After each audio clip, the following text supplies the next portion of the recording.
Hanya aku bilang di Semarang, di Puri, ya apa, indah-indah ada gitu ya. Nah, kalau mereka ini cerdas, gunakan itu untuk mencari suaka. Tapi kan tidak cerdas. Apa yang dilakukan oleh mereka? Goblok, aku bilang. Kenapa goblok? Ah ini. Kabar gembira dan kabar baik. Iya. Yeah. Haleluya. Apa itu Bu Sophie? Wih, Update. merdeka. Iya.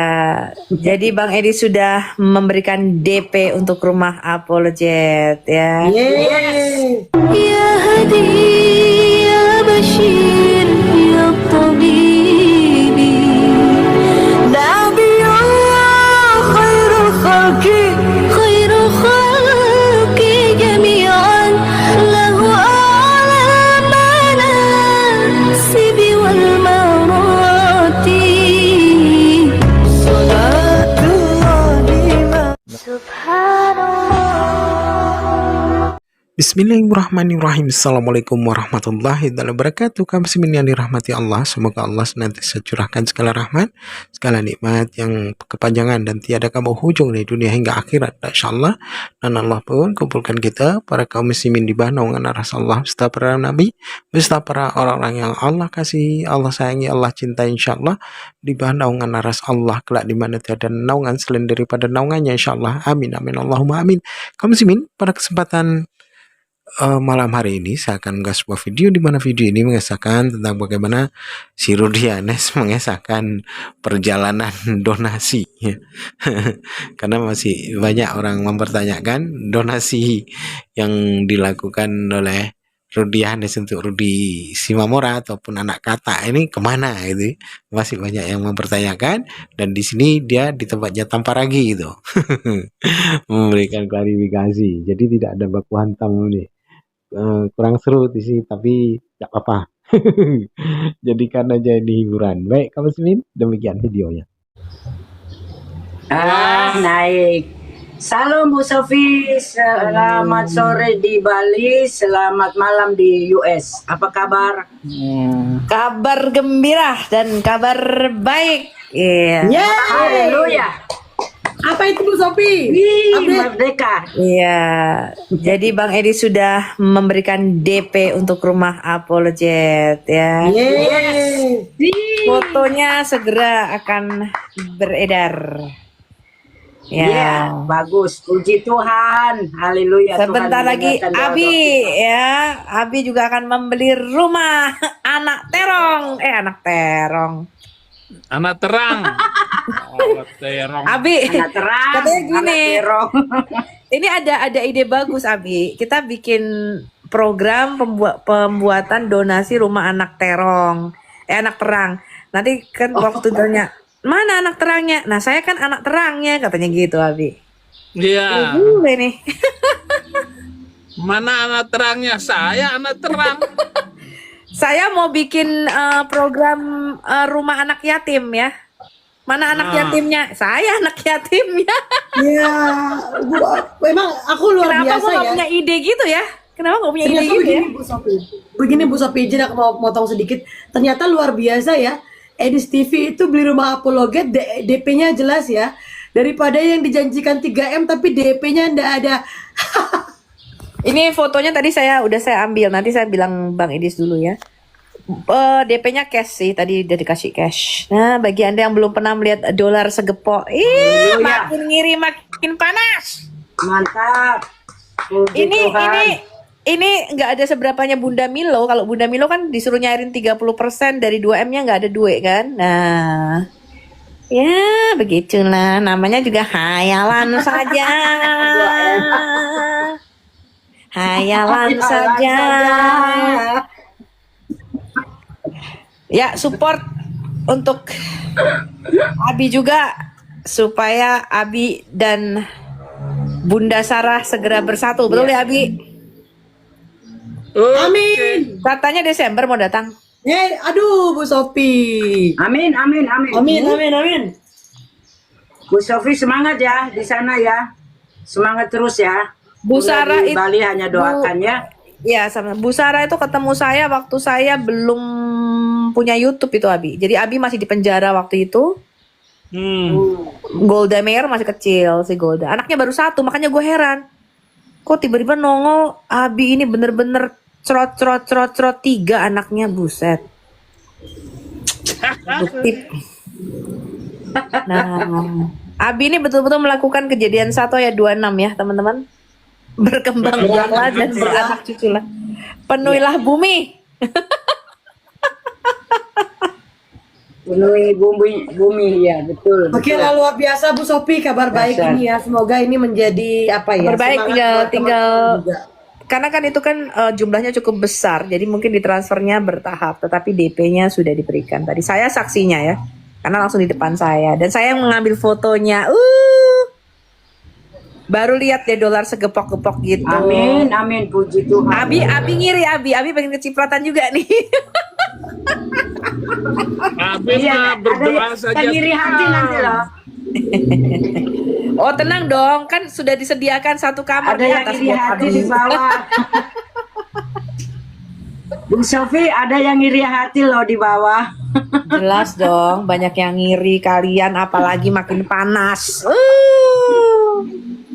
Misalnya Apalagi Bunda ngegibah, Milo. Oh, ngegosip. panas itu nanti dibongkar itu semua. Apalagi Bunda Milo pamer-pamer rumah, Dibongkar disuruh masuk nanti rumahnya semuanya. enggak mau. Ternyata rumah tetangganya nggak punya kunci.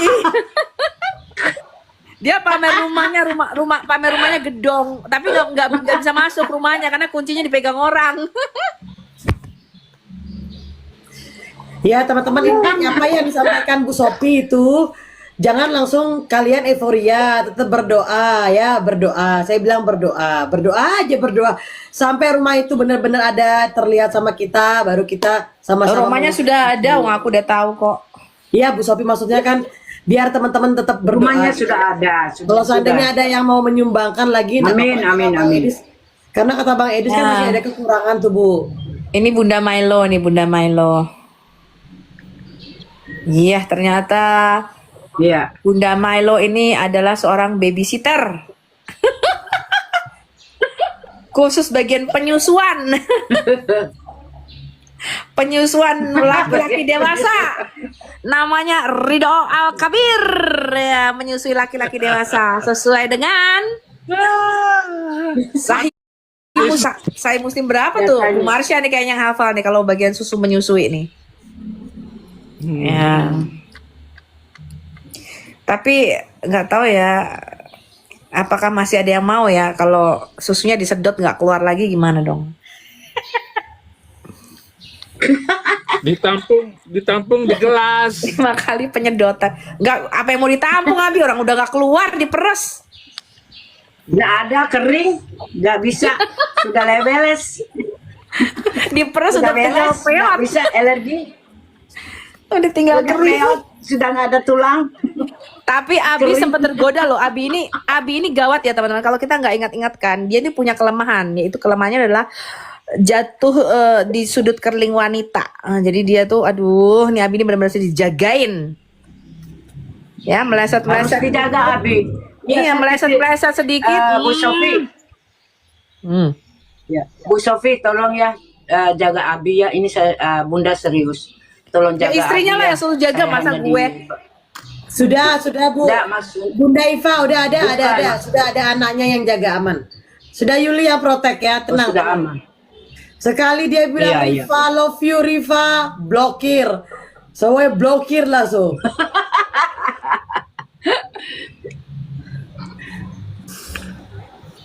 Ya, puji Orang Tuhan. puisi-puisi pantun-pantun Abi ke Riva itu ini Rivanya tergoda-goda. Itu ada yang komen tuh Bu Sophie di bawah, kok gendernya other sih Bu Sophie? Jangan panggil saya Bunda Yuli ya. Jangan Karena panggil saya Bunda Yuli. Nggak tahu, aku kan belum tahu gendernya. Ya, begitulah si Ali Muhammad ini ya, saudara-saudara. Aduh, oke lah. Abi mau lanjut atau mau istirahat? Bu Sofi mau apa? Naikin satu ini. Kado. Biar di ini sama Oh Bu ya, Sofi. mau ini dong, apa namanya, pansos. Oh, iya. Aku Oh ya Bu, pansos. cepet stikernya. Aku lupa, baru aku ingetin. Nah, Teman-teman, Stiker aku mau website ya. sampaikan sedikit, Bu Sophie itu lagi ada rencana pembuatan website Al Hayat. Di situ buat teman-teman juga nanti bisa mengakses ya. Bu Sophie di situ bakal memasukkan banyak materi-materi pembelajaran buat kita orang-orang Kristen awam. Jadi Bu Sophie masih membutuhkan dana, teman-teman. Dananya itu kurang lebih berapa, Bu Sophie? 8.500 US dollar. Jadi 8.500 US dollar, teman-teman. total 12.500, kita sudah membayar 4.150 kalau saya nggak salah. 4.125 apa 50 gitu ada notanya. Nah, kita masih Yes. kurang 8.500, termin kedua 4.000 sekian. Jadi kita akan bayar beberapa tahap ya, nggak sekaligus. Kalau saya mau serahkan ke Indonesia ada beberapa resiko ya, karena keamanan data-data pribadi dan sebagainya, dan saya nggak kenal orangnya gitu. Ya, kalau saya serahkan, karena saya udah pengalaman itu ya, rekan-rekan Al Hayat dulu saya nggak pernah ketemu orangnya, saya nggak tahu nih siapa orangnya gitu. Saking percayanya saya, tapi akhirnya menusuk dari belakang. Nah, saya nggak mau, sebab kalau di Amerika sini kan saya kenal orangnya gitu loh, ya, saya ketemu langsung sama orangnya. Karena ini agak sensitif pembuatannya, jadi saya nggak begitu berani menyerahkan pembuatan ini ya kepada Baik, orang Bu Sophie. sembarang orang, kalau nggak, apalagi ngaku-ngaku Kristen, karena sekarang banyak Iskariot kan, kita jadi gimana gitu ya kan, gitu kan, Iya, karena banyak betul. Iskariot. Nah, Itu Penting Ibu Sofi. hmm, Ibu Sofi harus cari dia punya data. Kalau mau begitu harus cari tahu benar dulu, Bu. Nanti dibohongin lagi. oh enggak. Banyak juga Kalau ini kita begitu. profesional soalnya. Mengaku Kristen. Bu Kalau Sophie, ini ini ada yang nanya, Oh iya, kalau kalau begitu puji Tuhan. 8.500 tuh kurang lebih berapa, Bu Sophie, total ya? Ya aku nggak tahu lah, itu kan rupiah sekarang berapa sih. Tapi ini dana kemarin diiklankan di tempat Bang Oki, sudah masuk dananya 2.232.000 ya. Jadi sekarang udah ada dana 2.200.000. Oh, Tapi itu baru satu kali kan kemarin diiklankan. Jadi ya Baik, nggak apa-apa.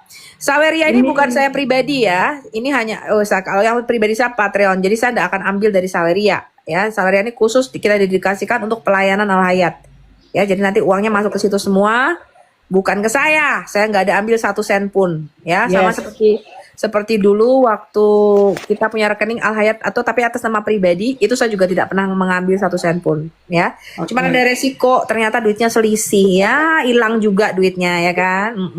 teman-teman, itu tadi katanya Kak Mamris itu kurang lebih itu totalnya 144 juta ya kekurangannya. Jadi buat teman-teman yang tergerak hatinya, mungkin saya bantu ajarkan spill untuk bagi teman-teman yang Caranya. berbagi untuk Bu Sophie. Jadi prinsipnya begini teman-teman, saya tegas aja ya. Buat yang mau membantu Bu Sophie, buat yang mau saja.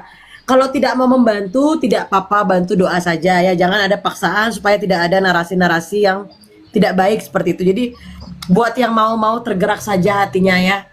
Teman-teman mungkin begini caranya. Sebentar, saya membesarkan Dan saya. websitenya sudah jadi. Jadi kalau Anda cek, kita bukan gedabrus ya. Websitenya Anda sudah bisa cek, udah jadi blueprintnya. alhayatministry.org ya, websitenya udah jadi. Teman-teman bisa lihat di akunnya Ibu Sophie. Akunnya Bu Sophie cuma satu ya, yang ini ya, yang gede ya. Yang ini 48. akun besar ini yang saya cantumkan. Ya, 48.000 orang ya teman-teman ya. Nah, kalian kalau mau membantu Bu Sophie, tinggal klik yang namanya link Saweria ini. Teman-teman klik ya, klik. Oke. Paujang juga ya, setahu gue ya, kalau nggak salah ya. Diambil alih sama Paujang, terus udah gitu entah gimana, ada Saifuddin Ibrahim, terus udah gitu ribut-ribut lagi soal duit lagi gitu ya. Itu gimana tuh bro, ceritanya tuh? Nah, ceritanya itu begini. Waktu kejadian itu, Paul Zhang juga pas mengumpulin donasi. Makanya karena Ucuk Bulu mengatakan satu pintu, ya Paul Zhang jadi gimana ya? Akhirnya Paul Zhang juga membuat perlawanan ya. Dan donasi yang dikumpul Paul Zhang itu sudah ada. Nah, itu juga Paul Zhang pernah kutuntut dulu kan. Kau kembalikan itu donasi MKC, aku bilang sama Paul Zhang kan. Tapi kata Paul Zhang, ya karena sudah satu pintu, saya nggak mau ngasih, kata dia. Itu yang kejadiannya tahun 2022 atau 2023 ya. Nah, setelah itu akhirnya Paul Zhang nggak mau lagi mengurusi CMKC. Akhirnya yang mengurusi Ucuk Manubulu dan pada akhirnya menyerah, akhirnya dilanjutkan oleh Pak Udin Cekiti. Nah, Pak Udin Cekiti asli mengatakan sama saya, 3 hari dia mengumpulkan donasi terkumpul 1,5 M. Makanya sampai hari ini, Paul Zhang menuntut Udin Cekiti untuk mengembalikan donasi itu. Kalau saya tidak pernah lagi saya bilang kan, cuman karena dia kemarin menyinggung-nyinggung saya bilang kau kembalikan uang MKC. Karena uang itu asli kan dia live itu kan. Ketika dia berantem sama istrinya kan terungkap bahwa Cekiti sendiri yang membuka ya, istrinya banyak menggunakan ini segala macam lah. Itu yang pertama. Silakan, apa lagi? Jadi itu duitnya dipakai sama istrinya MKC, istrinya Saifuddin. Nah, kabar yang beredar itu kemarin dipakai untuk istrinya MKC, beli rumah, beli tanah, entah beli apa-apalah. Tapi faktanya itu dibawa kabur sama Udin Cekiti, makanya dia ke Amerika waktu itu melarikan diri. Nah, dia tidak lagi mengurusi Pak MKC. Kenapa tidak diurusinya lagi? Karena untuk ke Amerika dia kan harus punya deposit. Depositnya itu kan 100.000 US dollar atau 1 M. Sekitar 1 M lebih. Kemungkinan besar ya, praduga saya, uang MKC ini yang digunakan dia untuk melarikan diri ke Amerika Serikat tersebut. Makanya Paul Zhang sampai detik ini selalu mengatakan sama Udin Cekiti, kembalikan uangnya Pak MKC. Dan waktu itu Pak Udin juga uangnya ditilep sama anaknya Joshua Tewu. Makanya Joshua Tewu pernah kelahi sama Udin Cekiti kan. Bentar. Sebentar bro, gimana kok jadi ke Joshua Tewu ini, gimana ceritanya nih? Nah ini ceritanya. Jadi Udin Cekiti itu nyewa apartemen. Setelah itu dia membuat tim IT. Dibuatlah di situ tinggal dan kerjanya untuk mengurusi kanalnya si Udin Cekiti yang Golda Meir itu kan. Nah, makanya dulu pernah dengar Udin Cekiti meng-strike semua orang yang menggunakan videonya. Dan untuk membuka strike itu, dia harus bayar royalti. Ingat ya. Nah, yang menjalankan itu semua namanya Habakuk, anaknya Joshua Tewu. Oleh Udin Cekiti dibilanglah anak Joshua ini melarikan uang 285 juta. Nah, itulah perselisihan mereka itu. Kembalikan uang saya katanya. Itu langsung saya dengar dari Pak Udin sama Ibu Sarah waktu itu. Itu dia. Itu kejadian setelah MKC atau sebelum MKC?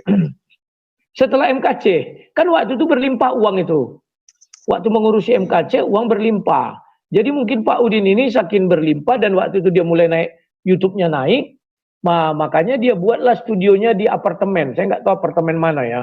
Di situ dia mulai ber-YouTube dia itu. Oke. Ya, ini versinya Bro Sang Debater ya. Gue nggak tahu bener apa nggak, teman-teman. Jangan 100% dipercaya juga gitu. Ini versinya Sang Debater yang dia tahu. Dan gue juga ada versi gue sendiri ya. Maksudnya mengenai si Pak Saifuddin. Ya gue tahu tuh yang soal itu tuh, yang nge-strike itu gue maki tuh Saifuddin itu gara-gara itu tuh. Dia soalnya gue yang ngajarin dia nge-YouTube gitu. Terus teman-teman kita semua di strike begitu, gue langsung marahin itu dia. Nah, terus mengenai apakah Saifuddin beneran ambil duitnya MKC, gue nggak tahu. Tapi setahu gue tanpa MKC juga sebenarnya Saifuddin juga punya duit gitu, bukannya nggak punya duit.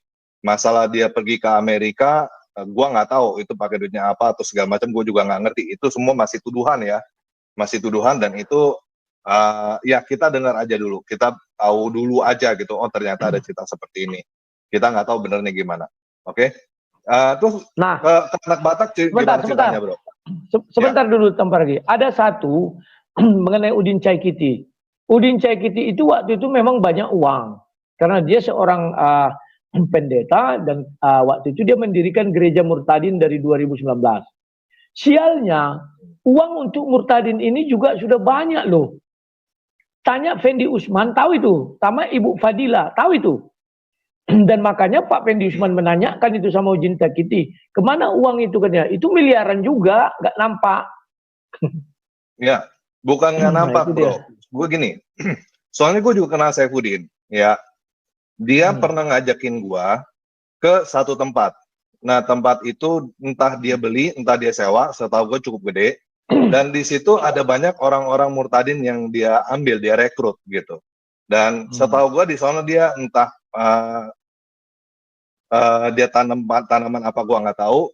Terus dia piara lele banyak, ada danau segala macam, dan dia ngajak gue datang. Gue ngelihat sendiri gitu. Dan memang itu orang-orangnya ada, gitu. Orang-orang murtadin itu ada. Dan menurut gue bukan dia nilep, tapi dia juga dimakan orang gitu. Si Saifuddin itu dimakan orang juga, namanya dia bukan pengusaha kan, dia mantan guru kan. Mantan guru dapat duit banyak yang donasi ke dia untuk murtadin, dan setahu gua dia eksekusi ya, dia beneran eksekusi, tapi duitnya dimakan juga tuh sama murtadin itu. Ya kenapa? Karena dia murtadin itu dapatnya dari penjara. Orang-orang penjara juga yang diambil gitu, yang dia kenal di penjara, dia keluar, dia tampung, terus dia suruh kerja. Ya cukup wajar deh kalau misalnya dia dimakan juga gitu. Setahu gue juga soalnya Saifuddin itu orang yang bukan orang yang hati-hati ya. Dia juga orang yang gabruk gitu, apalagi duit gampang masuk, gampang keluar. Jadi masalah apakah Itu, dia yang ngambil bro, duitnya. sebentar bro. Bedakan antara gereja murtadin dengan dia membuka program kerja untuk murtadin. Kan ada juga itu rumah murtadin. Katanya mau dikemanakan orang murtadin ini. Setelah dia murtad, mau kemana? Apakah mau dibiarkan? Gereja murtadin itu kalau kamu ingat yang di ruko dulu bro. Ingat gak? Gua nggak tahu. Jadi pernah orang itu nyewa ruko. Mungkin 2 ruko itu yang luas ya. Di situ dia buat gereja murtadin ya. Alat musiknya sudah lengkap, semua sudah lengkap, bagus. Ibu, kamu kenalkan Ibu Fadila itu sama Fendi Israel atau Fendi Aceh. Mereka lah yang paling tahu mengenai itu. Makanya mereka bercerita sama saya, Bang, kalau Udin itu main-main, tanyakan dulu kemana uang gereja murtadin. Kalau yang dirimu bilang itu aku tahu. Dibelinya sebuah lahan, itu untuk mengasuh para murtadin. Kemudian dia punya program mendirikan 1000 rumah di NTT kalau nggak salah ya. Dia mau mendirikan 1000 rumah untuk rakyat di NTT. Tapi ya sampai sekarang kan tidak ada buktinya lah. Itu yang aku tahu itu. Ya perjalanan ya, kita nggak tahu jadinya gimana. Oke lanjut bro, ini ke anak Batak gimana nih? Maksudnya ceritanya sebenarnya gimana? Setahu gue juga soalnya lo ada ribut juga sama Galarua juga gitu. Ini gue nggak ngerti juga dari versi Galarua kan kemarin udah didengar ya. Nah sekarang dari versi lu tuh gimana gitu? Cuman yang gue tahu sebatas yang gue tahu, ini gue cerita dulu sebatas yang gue tahu aja ya. Yang pertama gue nggak tahu dia yang nanganin siapa. Terus udah gitu, lu yang nanganin, lu bawa pengacara untuk perapit di sono. Terus ada beberapa, gua nggak tahu berapa banyak donasi yang masuk ke lu. Gua juga nggak tahu berapa banyak yang lu kasih ke si Rudi atau istrinya, gua nggak tahu. Yang pasti yang gua tahu itu terjadi.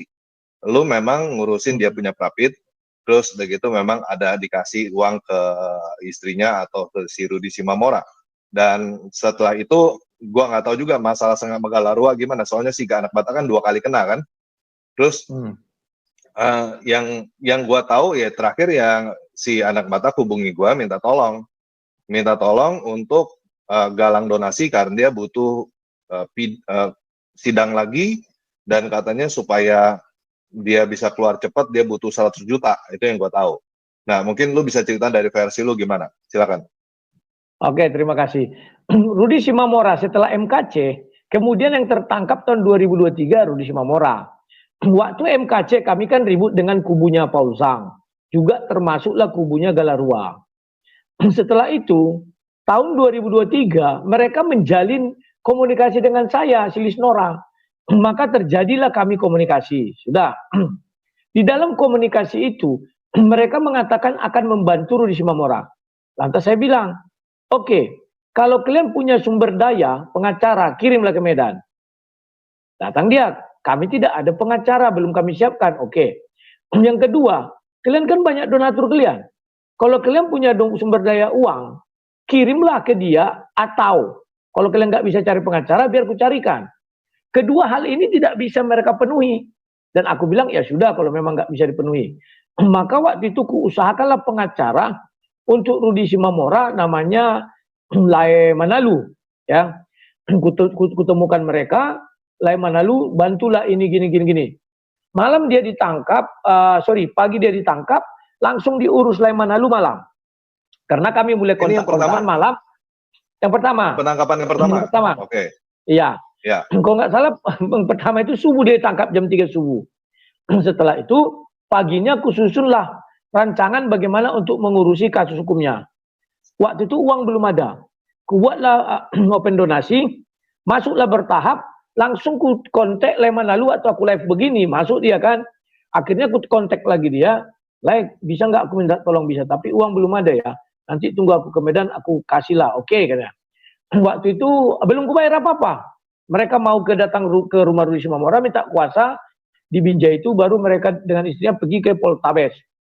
Sampai di Poltabes, ditemani leda hujan lebat itu ya. Makanya aku bilang kadang ya, si Rudi Simamora pun belum mengucapkan terima kasih sama mereka. Hujan itu waktu itu selebat-lebatnya.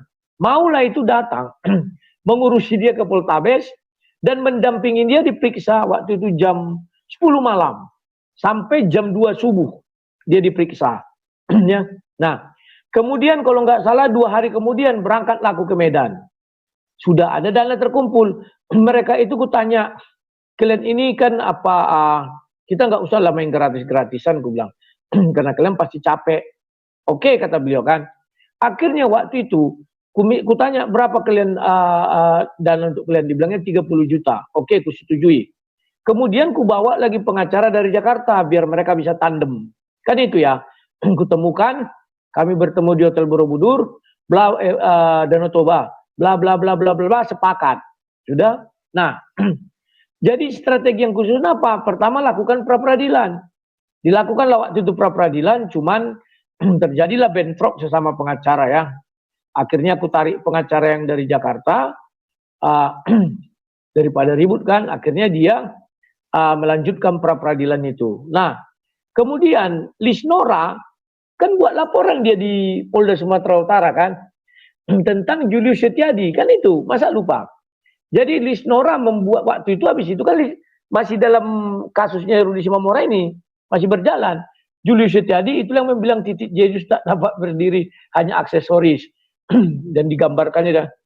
Kemudian oleh ya kasusnya gara-gara itu ya, gara-gara si Julius ya, ini ya. Ya. Yang pertama ya. Waktu itu si Lisnora buat LP di Mabes. Si Pak MIM buat LP di Surabaya. Tapi lebih dahulu buat LP Mosi di Jakarta. Nah, sesuai hukum itu kan harus ditarik kepada satu titik. Jadi ditunjuklah, ditarik bawa itu ke Medan. Lisnora datang ke Medan. Waktu itu juga masih ada kasus Rudi Simamora kan. Itu berbarengan semua. Dibawanya LP orang itu dari Jakarta. Dibilang dia bahwa LP yang di Medan itu milik mereka. Disitulah tersinggung Mosi. Nah, begitu mereka jumpa di Poltabes, diusirlah orang ini sama Mosi. Di Polda kalau nggak salah, ya lupa aku, Poltabes. Diusirlah mereka ini. Akhirnya terjadilah cekcok mulai dari lapangan kan. Nah, inilah liciknya timnya si Paul Zhang dan Lisnora. Diam-diam mereka pergi ke LP, Lembaga Pemasyarakatan. Ini sudah jalan sidang ya, sudah P21, berarti dia tahanan jaksa. Diam-diam mereka datang menemui Rudi Simamora, dan di situ mereka tanya, sama kasusnya dan sekarang. Rudi Simamora minta bantuan sama Paul Zhang, live itu telepon. Pertama telepon dia kan, live. Paul Zhang, bantulah aku, katanya. Memang kau enggak diurusi Rudi Yohanes? Enggak diurusinya lagi aku, katanya. Makanya waktu itu Paul Zhang berkuar-kuar. Diutus si Paul Zhang lah Lisnora, ada diutus Lisnora, anggota dia di Medan untuk menemui Rudi Simamora. Setelah itu mereka kumpulkan donasi, dapat 1 bulan dapatnya 1,8 juta. Entah iya enggak ngerti lah gue, penting 1,8. Dikasihlah sama Rudi Simamora di foto itu. Dibuatlah materai, kwitansi, dikasihnya sama orang itu, foto lah orang itu, ya. Nah, waktu aku menangani Rudi Simamora, aku selalu buat 2 rekening. Rekening pertama untuk mengurusi Rudi Simamora, masalah hukum. Gak pernah aku mengurusi dia, mengasih makan, tidak. Selalu masalah hukum. Tapi dari masalah hukum ini ada uangnya, aku kasihlah dia. Kemudian yang kedua, rekening istrinya. Semua orang ingat itu, selalu kutulis di atas rekening untuk mengurusi Rudi Simamora atau bergantian ya. Dan situ ku sampaikan, ini rekening untuk menghidupi keluarga Rudi Simamora, tolong kalian transfer ke sini. Jadi banyak yang mentransfer ke sana bagi yang ingin mengurusi keluarganya. Banyak yang transfer ke aku bagi yang ingin aku mengurusi kasus hukumnya. Nah, setelah putus Rudi Simamora, kan putus akhirnya, akulah mengasih dia uang rantangan 1,5 juta tiap bulan. Itu kan donasi sudah nggak kurusi lagi, habis sidang Waktu gara-gara mereka kelahi, ku bayari juga lah sebagian, maksudnya masih ku kasih lah ongkos mereka untuk sidangnya. Habis itu ribut kami dengan Paul Zhang, ku stop juga itu ya. Tapi rekening istrinya selalu ku masukkan. Tolong kalian ini kan untuk ngurusi Mamora, biarlah aku ngurusi. Kan gitu. Setiap bulan ini uang itu segala macam 2 juta lah sebulan. Nah, tapi untuk keperluan dia sewa kamar kan ada di sana. Pokoknya biar hidup enak lah. Itu baru ku ajak lagi orang. Bantulah. Sewa Dia hotel, minta untuk sewa. Iya, sewa kamar. Jadi dipindahkan dia satu kamar dengan 6 orang. Dia ini kan lucu juga, kayak center class juga. Maunya di situ enak lah dia situ, makan rantangan, gemuk dia, ya kan? Cuman yang nggak kuatnya aku, selalu dia merasa kurang, telepon orang dan selalu fitnah aku nggak kurusi. Sempat juga aku tegur dia kan, aku tegur dia, dibilangnya nggak ada, aku bilang gitu bang. Paul Zhang itu pamalo-malon, kerjanya pandai-pandian katanya. Oke lah, aku nggak mempermasalahkan karena kau tenanglah kau di sana, penting kuusahakan. Waktu dia mau dapat apa namanya ya, remisinya, remisi, minta dia uang sekian, itu ku penuhi semua. Kalau yang besar-besar aku ajak orang, tapi yang kalau kecil-kecil itu dari gaji YouTubeku atau donasi untuk aku. Itulah yang tahun 2023. Kasus yang pertama itu ya, masih yang pertama. Iya. Oke. Terus yang kedua? Nah, yang kedua itu kan tanggal 17 2024. Tanggal 17 Oktober 2024 dia ditangkap malam. Waktu itu semua orang meneriaki, hubungi Rudy Yohanes, hubungi Rudy Yohanes. Mana ada diteriaki hubungi Edis, tidak ada itu. Aku yang diminta aku bilang, aku itu jauh. Jarak dari tempatku ke dia itu 12 jam. Dah. Semua orang BW aku membuat pas aku live juga dikasih running apa nih, tulisan-tulisan ya. Dia bilang gini, "Bang, tolong urus itu tulisan Mamora, kasihan gini. Langsung ku telepon dia. Kau tenang, nggak usah kau keluar, aku bilang. Rudy si Mamora nggak tahan, dia langsung keluar. Ditangkap dia tanggal 17 malam, jam 12, langsung ku kontak istrinya. Benar dia ditangkap, benar. Lantas istrinya bilang, manggil Ito kan. Ito, suami sudah ditangkap. Bagaimana mengenai urusan masalah hukumnya? Aku bilang, apakah Ito bisa mengurusi sendiri? Kalau Ito bisa mengurusi sendiri, biar ku galang donasi masuk ke rekeningmu. Jadi jawab dia, aku nggak bisa. Nggak pandai aku, Ito aja lah. Berarti sudah ada izin dari kau ya? Ya. Tanggal 18-nya, kan tanggal 17. Malam dia ditangkap, 18 pagi aku live dengan Bom-Bom. Aku bilang sama penggemar Bom-Bom dan juga penggemarku, bantu kalian saya, jikalau terkumpul uang hari ini 20 juta, malam nanti saya berangkat untuk mengurusi masalah hukum Rudy Mamora. Jadi orang-orang jangan dikira saya itu mengumpulkan donasi untuk Rudy Mamora, keliru. Untuk mengurusi masalah hukumnya, dari dulu kan aku bilang itu. Sudah, setelah itu, pagi terkumpullah 5 juta, habis itu jadi 9 juta, begitu-begitulah. Orang mengiranya bahwa uang itu langsung dikirim pluk 78 juta. Enggak. 5 juta tanpa ragi, kau bisa menyewa pengacara apa? Enggak ada kan? Ngerti ya? Mau pro bono pun, ongkos akomodasi, transportasi kan harus kita bayar.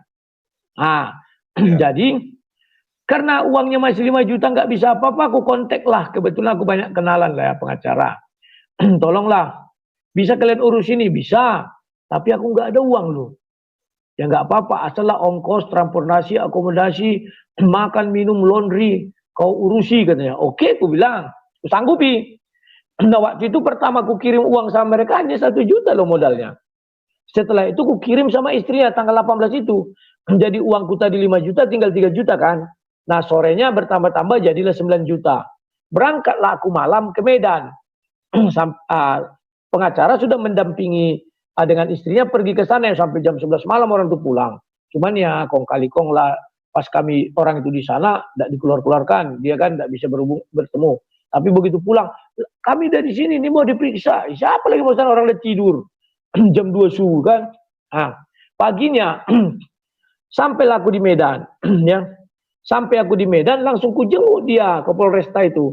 Yang dari Jakarta mendarat, yang dari sekitaran Medan merapat ya kan.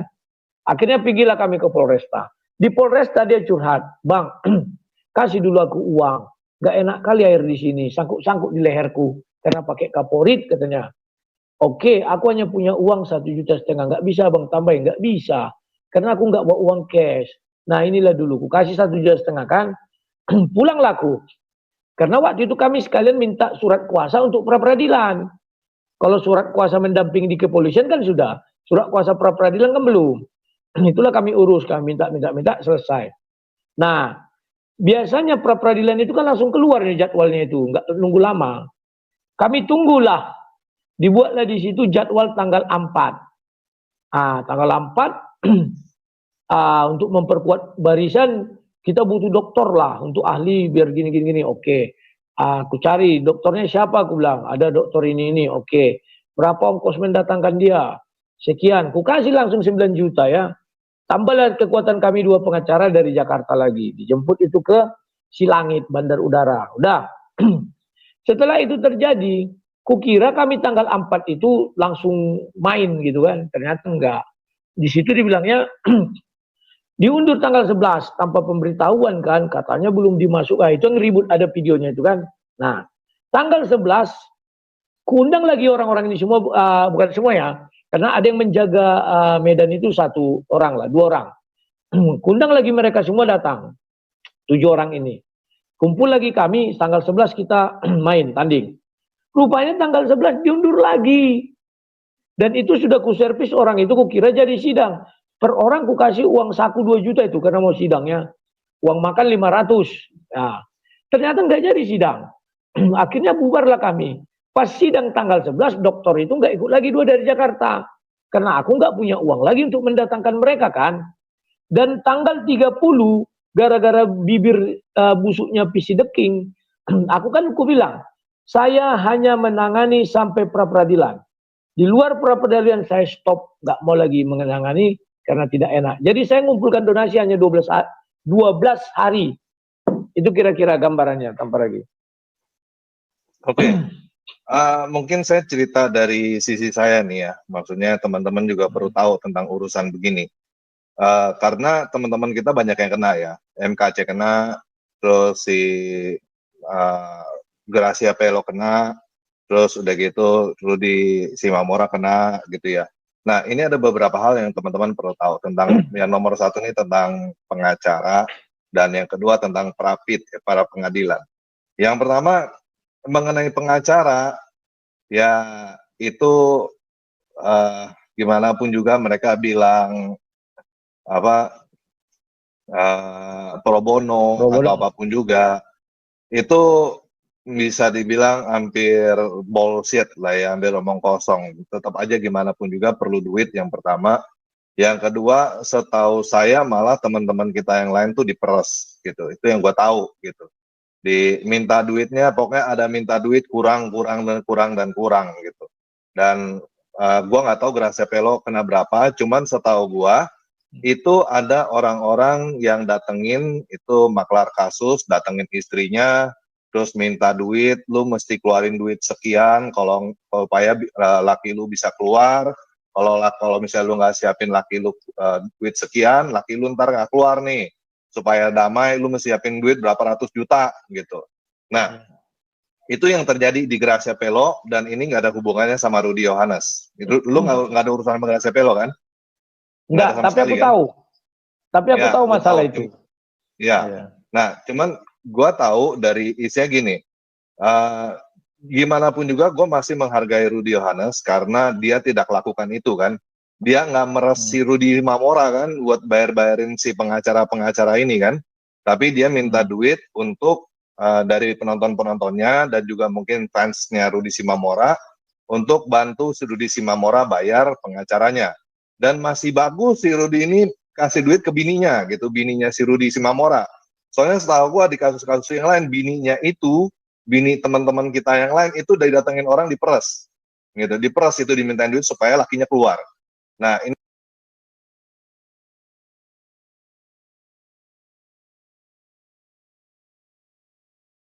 sesuatu yang menurut gua cukup respect sama Rudy Yohanes di situ.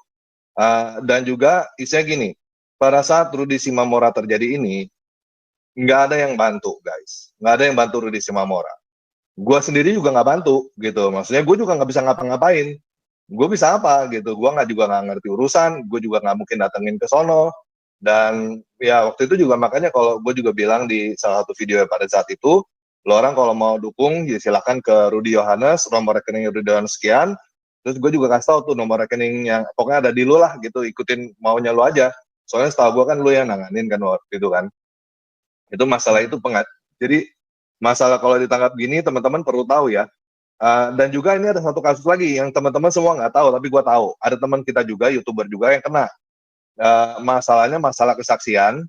Jadi ada yang kesaksian di channel dia, entah gimana ada orang-orang nggak seneng gitu ya, kadun-kadun nggak seneng, terus dia diciduk, masukin penjara gitu ya, ditangkap, disuruh nginep di hotel beberapa hari gitu. Entah beberapa hari, entah berapa minggu. 3 bulan setengah itu. Enggak, bukan. Lu nggak tahu bro, ini kasus ini. Kasus ini lu nggak tahu. Tapi ini ada teman kita juga yang kena. 3 bulan Nah, dia setengah. dimasukin, keluar dia langsung ngutang 300 juta. Keluar dia langsung ngutang 300 juta gitu. Dia bingung, kenapa gue utang 300 juta? Ya nggak taunya bininya diperes. Gitu, diperes entah gimana supaya dia keluar gitu. Nah, itu yang terjadi. Jadi istilah gini. Ini memang kalau dalam hal seperti ini ya, satu sisi memang ya kayak Yusuf Manubulu yang awal dia mau satu pintu katanya kayak mau monopoli, di dalamnya mau kong kali kong atau mau apa kita nggak tahu gitu. Terus dari itu sekarang juga Rudy Yohanes juga kelihatannya mau satu pintu kan, sama juga kan sama Rudy Simamora, maunya satu pintu terus ngumpulin donasi segala macam terus mau ngambil sendiri. Ya bukan masalah di situ gitu. Ini masalah gimana pun juga teman-teman kita ini perlu mau hadapin sidang, mereka perlu duit dan memang ini semua perlu dana gitu. Nah, dan ini juga kayak si entah itu Yusuf Manubulu, entah itu ya nanganin sang debater, atau mungkin gua sendiri juga yang nggak mungkin juga gue sanggup untuk bayarin semuanya gitu. Pasti butuh galang donasi gitu. Pasti butuh galang donasi. Entah masalahnya itu beneran dipakai untuk untuk persidangan atau yang lain itu urusan kedua gitu. Nah, gue juga misalnya buat gue gini, kalau misalnya masalah si Rudy Simamora, kalau misalnya memang yang nggak suka Rudy Yohanes yang nanganin, ya sudah silakan nanganin juga kan gitu. Silakan nanganin. Gue rasa juga kalau ada teman-teman yang mau nanganin Rudy Simamora, kayaknya Rudy Yohanes juga dengan sukarela kan, dengan senang hati kan. Ya bagus lah, ada lu yang nanganin kan, gue nggak perlu nanganin lagi gitu. Karena gue juga ngelihatnya begitu ya, gue kasihan sama Rudy Simamora, tapi gue juga nggak bisa nolong, nggak bisa ngapa-ngapain juga. Ya yang ada Rudy Yohanes ya kenapa enggak? Ya silakan aja. Ya yang gue bisa lakukan ya gue dukung. Masalah curiga-curigaan ya kayaknya itu oke lah, itu nomor 2.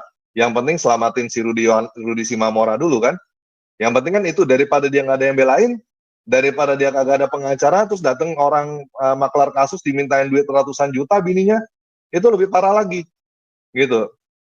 Ya kurang lebih seperti itu ya mengenai pengacara, teman-teman perlu tahu posisinya seperti itu. Yang kedua Prapit, mengenai Prapidana, ini udah berkali-kali dari MKC, gue nggak tahu apakah ada Prapit, tapi kalau dari si Gracia Pelo ya, nah Prapit itu nggak ada gunanya. Yang gue tahu itu buang-buang waktu dan itu buang-buang duit. Jadi kalau misalnya kena lagi seperti ini, kayaknya Prapit nggak usah, mendingan nggak perlu. Jadi langsung kalau galang donasi, galang dana itu langsung aja buat di pengadilan atau mungkin buat di hotelnya nanti gitu di dalam. Kayaknya itu lebih bermanfaat daripada buang-buang waktu untuk Prapit. Karena ya itu juga yang terjadi dengan si Gracia Pelo gitu. Ada teman-temannya yang kejadiannya kurang lebih sama lah sama yang si MKC sama si anak Batak juga sama begitu. Jadi ada sekelompok orang datang, entah teman-temannya GP dari mana begitu ya, untuk bantu, katanya mau Prapit begini begitu sampai Prapit selesai udah bubar gitu. Dan duitnya langsung habis untuk Prapit. Dan di dalam situ jadinya menderita lagi, mesti gimana begitu. Jadi menurut gua itu Prapit kita nggak usah lakukan lagi kalau misalnya sampai terjadi lagi seperti ini. Gue berharap nggak ada lagi yang kena, nggak ada teman-teman kita lagi yang kena, tapi kalau misalnya ada yang kena, nggak usah Prapit, nggak ada gunanya. Terus yang ketiga, gue mau sharing satu hal juga, untuk dari semua pengacara yang gua confirm ini pengacara bagus ya, ini namanya Pak Yonatan. Ini satu-satunya yang gue bisa dengan yakin gue rekomendasikan. Ya, kenapa gue rekomendasikan ini Pak Yonatan? Yang pertama mengenai kasus Yusuf Manubulu. Nah, Yusuf Manubulu juga ngalamin dia perubahan pengacara tuh. Dan setahu gue Pak Yonatan ini nggak minta duit sama sekali. Benar-benar nggak minta duit sama sekali. Nggak, ini ya. Yang kedua, kita gugat Mahkamah Konstitusi tentang tolak wajib halal. Ini yang juga nanganin juga Pak Yonatan. Nih teman-teman kalau mau tahu Pak Yonatan yang mana, teman-teman silakan cari tanpa lagi Mahkamah Konstitusi. Nah ini pengacara kita nih yang Pak Yonatan ini. Dan dia di sini juga istilahnya waktu itu kan kita ngumpulin donasi juga langsung ke rekening mereka ya. Dan setahu gue juga itu nggak seberapa. Paling ya gue juga nggak tahu berapa lah. Cuman itu nggak seberapa tapi dia mau jalanin gitu ya. Ya, menurut gue ini pengacara yang bagus, yang satu-satunya gue bisa cukup yakin kalau ini pengacara yang oke. Yang lainnya gue nggak tahu, termasuk pengacaranya MKC, pengacaranya anak Batak, gue nggak kenal. Cuman yang gue kenal, gue bisa rekomendasikan adalah Pak Yonatan, bekas pengacaranya Pak Yusuf Manubulu. Oke, lanjut bro. Terus, yang... Sebentar, aku tambahin kita. Ya, apa yang dibilang Tamparagi itu saya tahu semua itu. Siapa yang 3,5 bulan ditahan, habis 300 aku tahu. Siapa yang ya bagaimana Gracia Pelo. Nah ini satulah ini fitnahnya Sob Katul Bekatul teman-teman kepada saya ya. Dia mengatakan saya meminta mengajukan donasi kepada Sofiatul langsung 150 juta. Itu tidak betul. Yang betul itu adalah ada anggotanya Henry Tarigan menelepon saya. Dia berkata begini. Lae berapa dana yang Lae butuhkan untuk persidangan masalah hukum Ciri Simomora? Aku bilang sampai selesai itu 150 juta. Sampai selesai itu yang aku maksud sampai kasasi ya. Kasasi baru ingkrah namanya. Oke. Makanya kadang aku lupa. Aku bicara sama orang nggak ngerti masalah hukum ya. Setelah itu dia bilang kebetulan saya dengan Sofiatul itu satu gereja. Kami ada kumpulan di sini dan kami sering bertemu hari Minggu. Besok hari Minggu. Kusampaikan pun pernyataan lain ini kepada mereka. Oke, silakan, terima kasih. Siapa yang menolak kan? Kemudian dia menyampaikanlah sama Sofiatul. Ternyata setelah sampai sama Sofiatul, mereka menolak. Ditelepon laku malam waktu Indonesia hari Senin. Dibilangnya begini. Lae, kami sudah rapat, sudah kukasih tahu sama petinggi-petinggi grup kami itu katanya kan. Terus apa kata mereka? Mereka bilang begini, ya sudahlah, gak usahlah kita bantu lagi orang-orang yang di Indonesia itu. Kenapa? Nanti keluar masuk lagi. Capek. Kalau memang mereka mau, berangkatkan aja mereka ke Amerika. Kita tanggung semua mulai dari perongkosan, mulai mengurus surat-surat sampai dia dapat kerja di Amerika. Penginapan ditanggung, semua tanggung. Nah, baru dibilang mereka, kenapa dia melakukan itu? Karena kasus Gracia Pelo. Ada yang meminta seperti yang Tamparagi bilang 300 juta, dipenuhilah sama Sob Katul Bekatul 150 juta. Tapi nggak jelas katanya kemarin. Itu kata mereka ya, saya nggak tahu kebenarannya. Dan akhirnya apa? Itulah dibuat Sofiatul sama aku untuk memfitnah aku, meminta uang langsung kepada Sofiatul. Tapi kemarin dirubahnya lagi. Yang menyampaikan ada katanya, cuman dibilangnya itu bukan marga Syagian. Oh loh, aku punya nomor HP-nya kok, kami sering teleponan kok, ya. Jadi, cuman aku nggak kasih tahu ya karena beliau, ya aku anggap teman lah. Kalau udah ada teman nanti, ya barulah. Cuman kemarin ada ku dengar dia kesaksian di tempatnya siapa ya, pendi Israel. Cuman aku nggak yakin itu dia. Makanya Sofiatul kan katanya ada bukti rekaman, tunjukkanlah, nggak bisa tunjukkannya. Mana WA tunjukkan, nggak bisa juga. Ya, itulah yang mau aku tambahi sedikit mengenai itu. Silakan tambah lagi. Oke. Jadi yang urusan anak Batak, sekarang gimana bro kondisinya? Nah, Oke.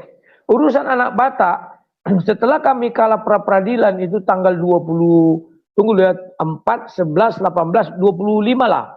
Hari Senin, saya tidak lagi melanjutkan. Karena sudah saya bilang mundur. Dan saya sudah permisi sama istri Rui Simomora. Dan sudah permisi juga sama orang banyak. Saya bilang, izinkan saya istirahat karena tahun 2023 selama 7 bulan, 8 bulan saya mengurusi Rudi Simamora. Ya kita gantian lah, aku bilang kan. Jangan aku saja lah. Karena aku udah mengurusi baik-baik di fitnah, ya kan. Sementara orang yang memfitnah itu mengurusi nggak mau. Si the King. Dan aku pradugaku itu adalah si mata hantu, ya. Jadi, ya aku bilang gantian. Waktu itu tak ada yang mau. Waktu itu Pak Torasaki, mungkin kenal dirimu bro. Torasaki berusaha mengambil alih. Ternyata baru dapat terkumpul 2.900.000, langsung difitnah dia. Makan uang lah begini, akhirnya Torasaki mundur, nggak kuat. Ada 2 orang KO kan.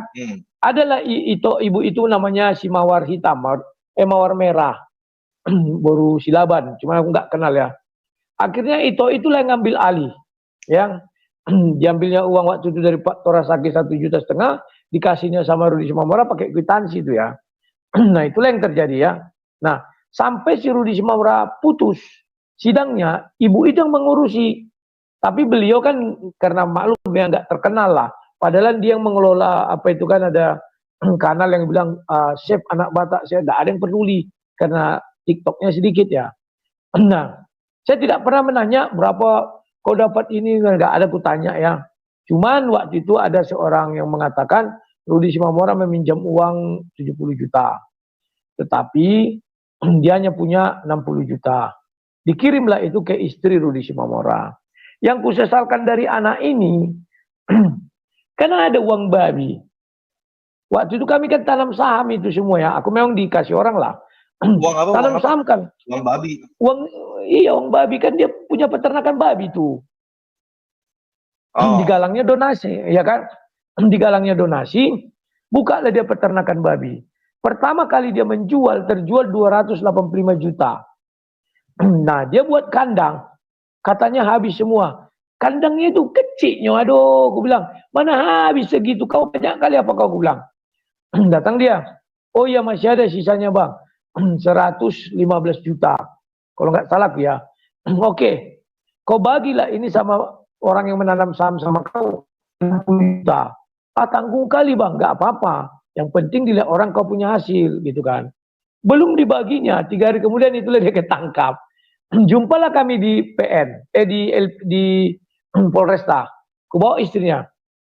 Rudi, kau bilang di rekeningku, kau kan masih ada 115 juta uang lagi. Tolonglah kau kasihlah itu sama istrimu ini, ku bilang. Biar ada hidup orang itu, ku bilang. Datang dia, mana ada lagi bang? Itu pun rekeningku diambil polisi, ditahan. Sekarang muncul lagi rekeningnya si Beng itu kan. Padahal dulu saya ngaku hanya BCA dengan apa punya dia BCA yang tahu. Tiba-tiba muncul si Beng itu aku nggak tahu. Jadi aku tanya dia, yakin kau nggak ada uangmu? Nggak ada lagi. Oh ya udah. Waktu dia ditangkap kan pemegang sahamnya itu kan telepon aku mengenai uang babi itu gimana? Aku bilang, aku udah bertemu dengan dia. Babi itu kan ada sekitar 100-an itu lagi ya. Dan dikembangkannya yang memelihara abang dia kalau nggak salah. Itu aman. Sudah saudaranya yang mengurusi, aku bilang. Sebelum dia ditangkap, dia sudah order jagung 1,4 ton. Nah, jadi sudah aman lah makanannya itu kan gitu ya. Tiba-tiba dia minjam uang sama aku. Aku bilang, Rudi, aku nggak punya uang lagi. Waktu itu bulan 6. Setelah kasus dengan Sedis, nanti kita bicara kasus Sedis itu ya. Kan kau yang menjelekkan aku, Rudi, sehingga aku tidak punya uang lagi.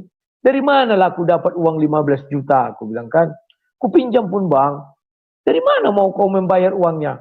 Uang babi itulah katanya. Di mana kau simpan? Ada ATM-ku ditahan polisi.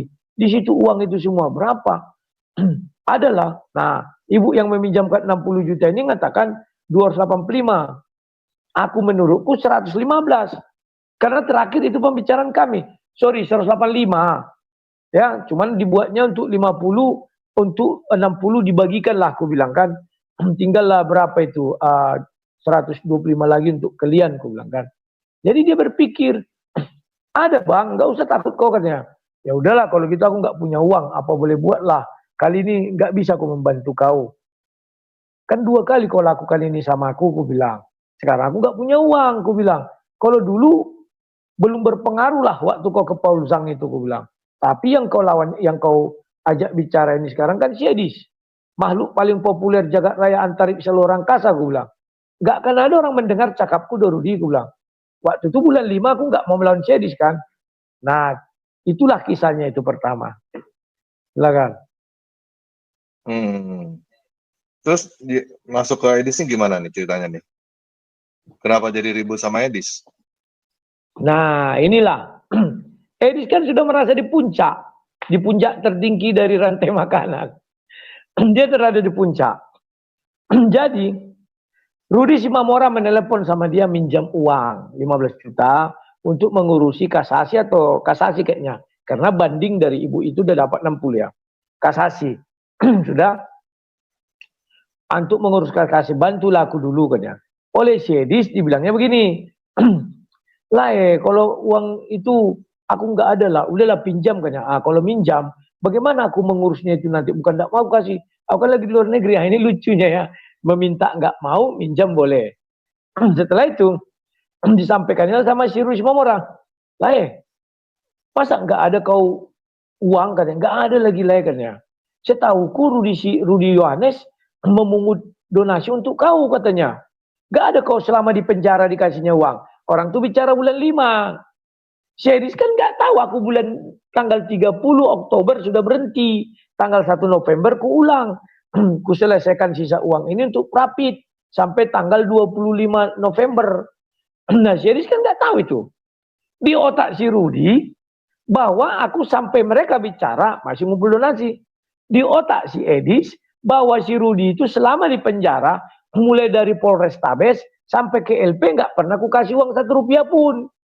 Nah, inilah digiring-giring dia. Jadi bilangnya gini, naiklah kau kalau aku nanti live, ya. Nah, Pak Bom bagaimana? Pak Bom sudah kuhubungi begini. Naiklah kau nanti kalau aku live ya, ya. Dihubungi si Edis lah Pak Bom meminta supaya Pak Bom membantu Rudi Simamora 15 juta. Tentang Pak Bom tunggu kuhubungi ya. Ada kemarin orang yang mau memberi. Akhirnya dihubungi kalau nggak salah 2 juta atau berapa juta lah gitu ya. Nah, dikirim sama si Rudi Simamora. Kemudian, oleh Pak Bom disampaikan ke aku. Ku dengarlah rekaman itu. Makanya aku tahu si Edis menyuruh, naiklah kau nanti ketika aku live. Nah, besoknya dia, aku bilang sama Pak Bom, sebelum dia naik, tolong dia minta klarifikasi sama aku dulu Pak Bom. Rupanya si Edis keras kepala, nggak mau klarifikasi. Besoknya dia live. Masuklah Rudi Simamora. Diulanginya lagi live. Masa live tidak ada dikasih Rudi Yohanes 1 rupiah? Iya live, nggak ada live. Nggak ada. Kalau ada kan sudah aku bilang ada katanya. Ya. Bahkan rekaman orang itu sebelumnya dibilangnya gini. Kalau memang ada live, tentu udah cek aja lah. Mana bukti transfernya? Itu sebelum on air. Bentar bro, bentar. Redis TV lagi live, Rudi Simamora masuk. Iya, kayak zaman Paul Zhang dulu. Pas live masuk dia. Kok bisa bukannya dia di dalam hotel? Kan itulah gunanya uang yang dipakai dia untuk bayar-bayar itu. Sewa HP kalau nggak salah dibelinya bisa itu. Untuk ini, untuk itu. Pokoknya aku tahu lah dulu itu. Penting kau nggak menderita lah di dalam, gue bilang. Bang, untuk HP, untuk pulsa, untuk ini. Nah itu dia tuh. Oke, jadi ini ada miskomunikasi. Ini gara-gara si Rudi Simamora yang ngomongnya begitu ya. Nggak pernah dibantu gitu ya. Nggak pernah dikasih duit sama Rudi Yohanes gitu ya. Karena si Edis yang menanya. Jadi selama di penjara katanya. Menurut si Rudi Simamora bulan 5 dia kan penjara di LP. Di LP memang nggak pernah ku sentuh gini pun dia nggak pernah. Ku bicarakan pun nggak pernah. Waktu di LP ya. Ketika vonis hukuman baru ku bicara. Jadi ketika Rudi Simamora di LP memang nggak pernah ku bantu sama sekali. Karena aku sudah berhenti. Nah, udah. Nah, si Edis nanya gitu wajar dong. Bener dong dia nanya begitu. Nah, wajar, tetapi kekeliruan si Edis, dia nggak tahu LP si Rudi ini ditahan di 2 tempat. Yang pertama rutan apa? Polrestabes. Yang kedua di LP. Edis nggak tahu dibantainya semua penjara gitu loh. Makanya di situ letak apanya ini persilangan kata ini. Si Rudi Simamora menjawab, selama aku di penjara nggak pernah dikasih Rp1 pun. Di otak si Edis, mulai dari ditangkap polisi sampai dia di kan penjara terus itu, nggak pernah aku kasih Rp1. Di situ letaknya. Dan si Edis cara menyampaikannya, kan si Rudi masih menggalang donasi katanya. Si Estabes, ini fotonya, aku bertemu dengan dia. Aku kasih uang pertama 1,5 juta, yang kedua 2,5 juta, yang ketiga 1 juta. Aku bilang aku nggak bisa datang lagi ke sini karena ada ribu kali si PCD King waktu itu kan.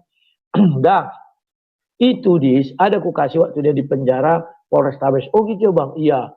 Kukiranya satu penjara dia di LP bang, enggak lah penjaranya itu 2. Aku bilang, paham kok dis, paham bang. Oke, kalau sudah paham, kalau sudah ya. Di situ nggak ada kusinggung dia, karena dibilangnya udah paham. Sudah, nggak ada kusuruh dia minta maaf, nggak ada. Kubiarin saja. Nah, tibalah bulan 9. Dibuatnya sebuah dalil ya, bahwa salib itu adalah rencana iblis, rancangan iblis.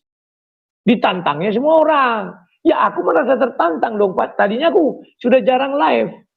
Tapi dibilang orang, bang, kemana kau selama ini bang? Sejak nggak ada kau suka-suka orang lagi bicara tentang kekristenan termasuk Sedis. Ah masa iya, aku bilang iya. Cobalah tontonku, tontonlah itu. Setelah itu oke lah, mulailah aku live. Aku bilang lah sama Sedis, Dis, aku mau ngajak kau diskusi aja. Tetapi kalaupun sampai kita berdebat ya berdebatlah. Sama seperti aku dulu juga nantangin orang, tapi kan aku sanggup ya, bilang. Datang dia, nggak diresponnya. Besoknya, aku buatlah video jawaban melalui StreamYard waktu itu ya, atau apa ya, nah, live. Ku jawab.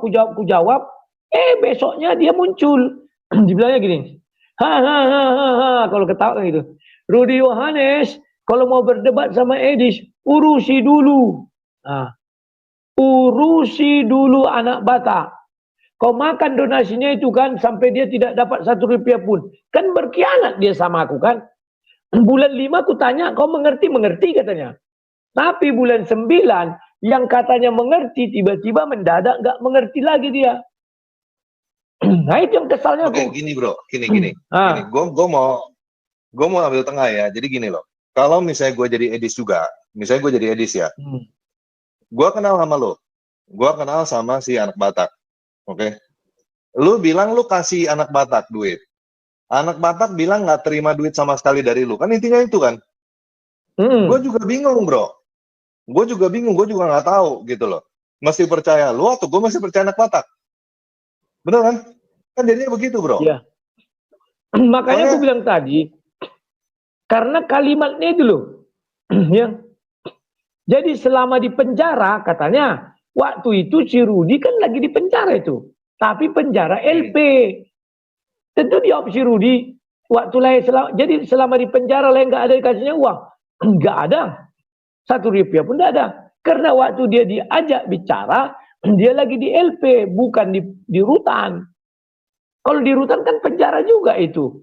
Padahal seri sudah ku jelaskan bulan 5 itu. Kau mengerti Riz? Oke mengerti. Kalau sudah itu mengerti kau, ya sudahlah aku bilang. Ternyata iya gini bro, walaupun mengerti, lu ngomong lu kasih gini gitu, tetap aja Rudi Simamora ujung-ujungnya ngomong lu nggak pernah kasih duit sama sekali kan, dan itu nggak pernah di cancel sama Rudi Simamora kan?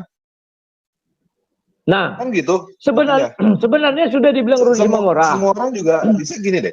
Kalau lu jadi si Edis, misalnya juga kejadian misalnya gue yang posisi lu ya, gue bilang gue ngasih si A bilang dia nggak dapet duit sama sekali dari gue.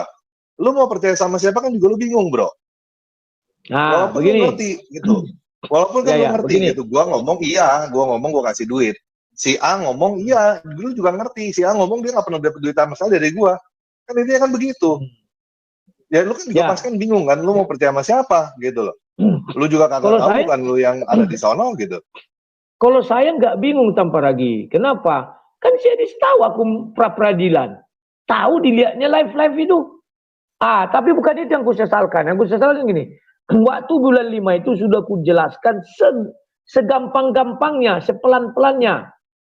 Yang bahwa dia ditangkap di Polrestabes. Aku melaksanakan pra-peradilan.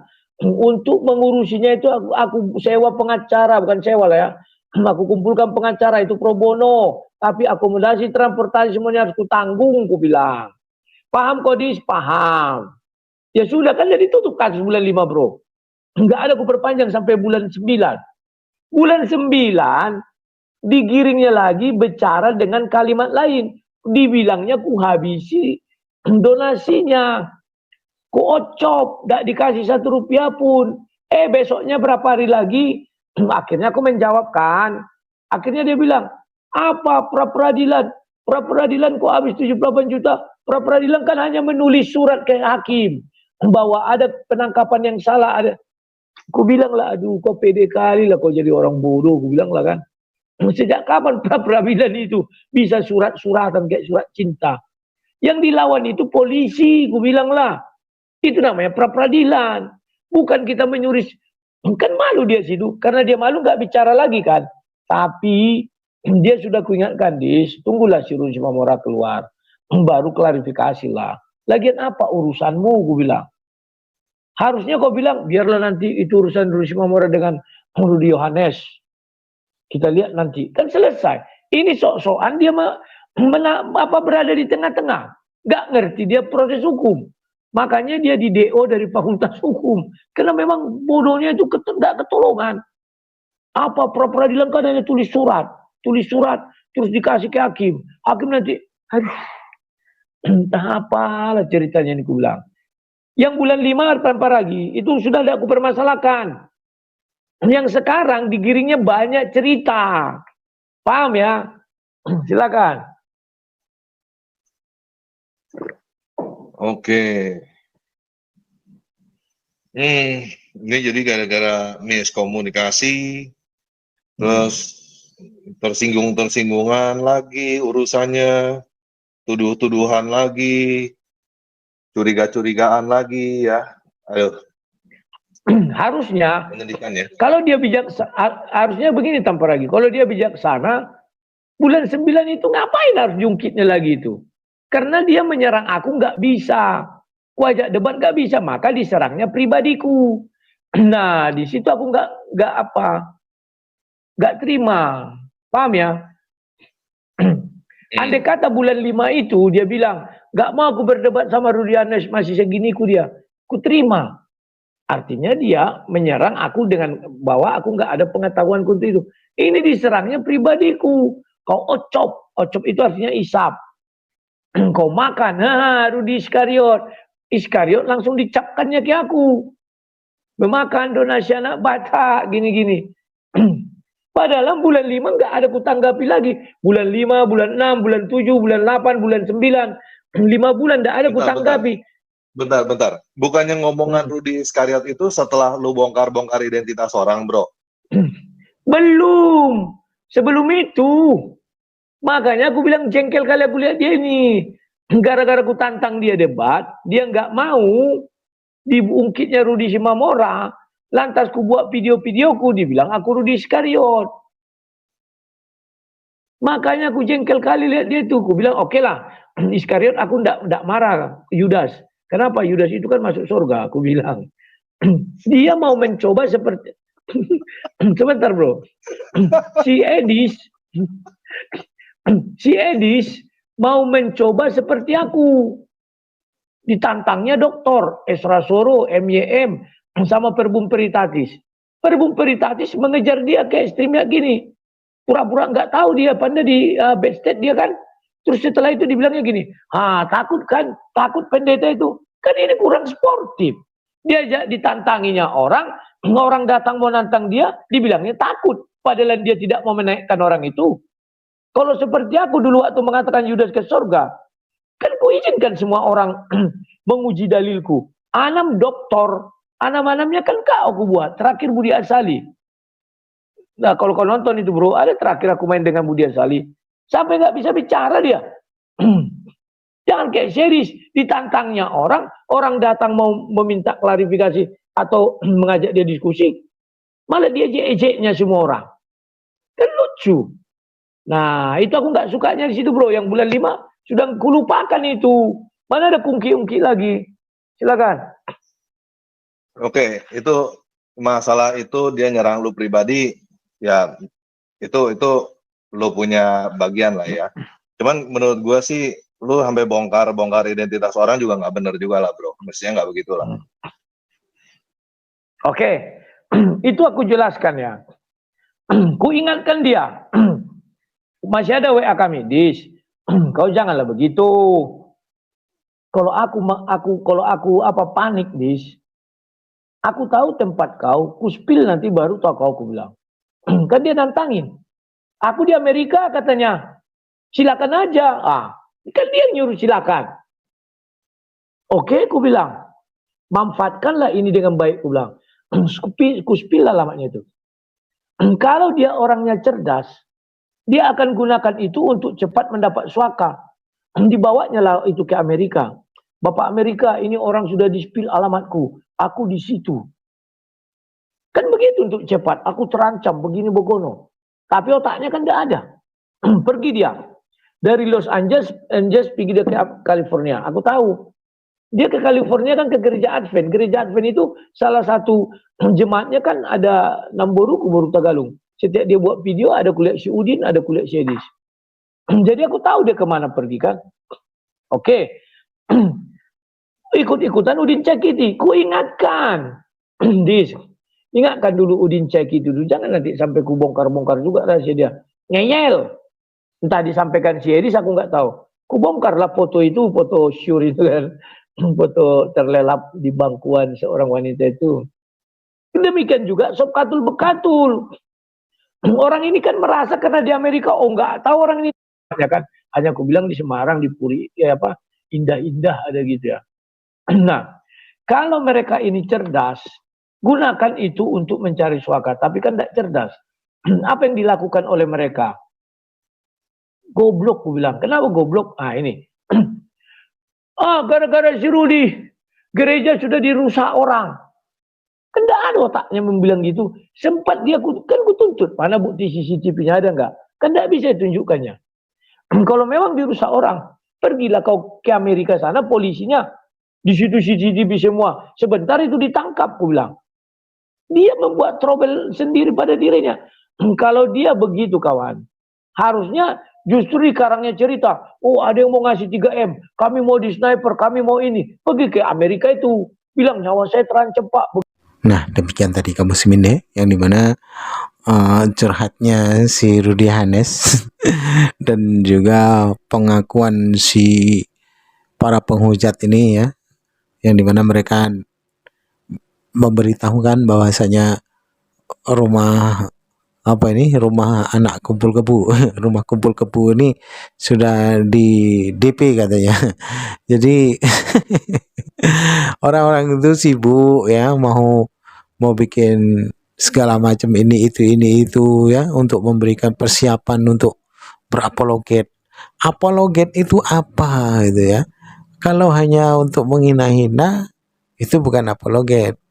Biar kalau untuk menghina-hina Kristen, kalau mempunyai niatan seperti orang Kristen punya niatan terhadap Islam, saya banyak sekali kalau mau menghina-hina Kristen itu. Tapi apakah itu menjadi sebuah edukasi? Apakah itu menjadi sebuah sesuatu yang dapat bermanfaat bagi umat Islam? Tentu tidak.